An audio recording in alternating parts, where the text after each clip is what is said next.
Wind. You are not a constant in all places, yet you have a ubiquitous influence.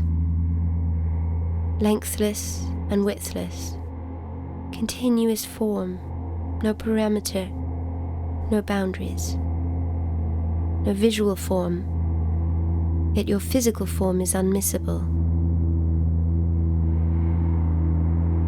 Air is your physical matter.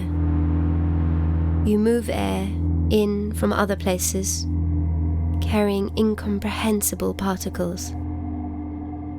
The minute portions of matter pass through space in their thousands, surfing your currents, boundless rushing, flowing, dancing, drifting.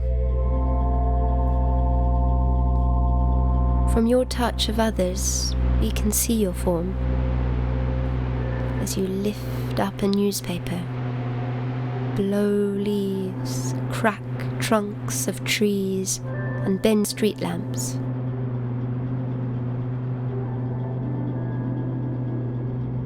You give sound to inanimate objects. In turn, they become your voice box. You engage conversation in all that exists, in every reality.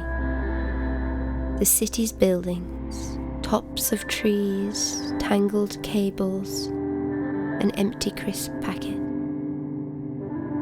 Ability to grow and shrink, filter across strengths and seconds, whispers to roars.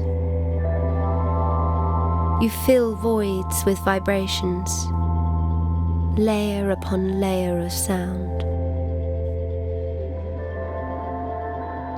I can hear you travelling through different spaces as you moan through corridors, rattling iron shutters, shaking, loosening leaves, whistling through the hollow of a parking barrier.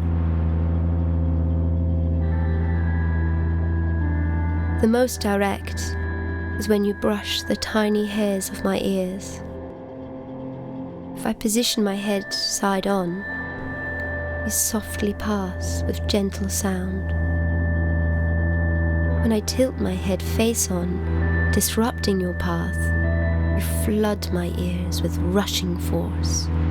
The hairs pass your vibrations like dominoes down the hollows to my drums.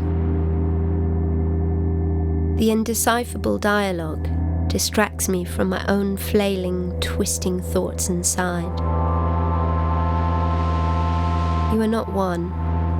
There's not one wind, but many winds working away.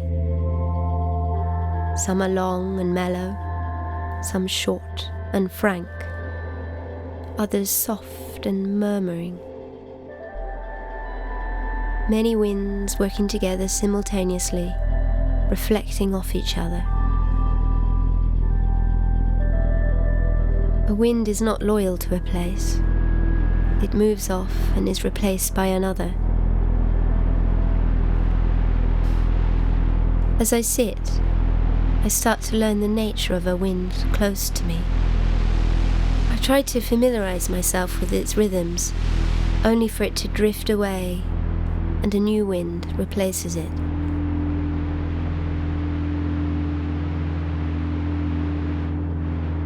Many winds pass until a new one catches my ear.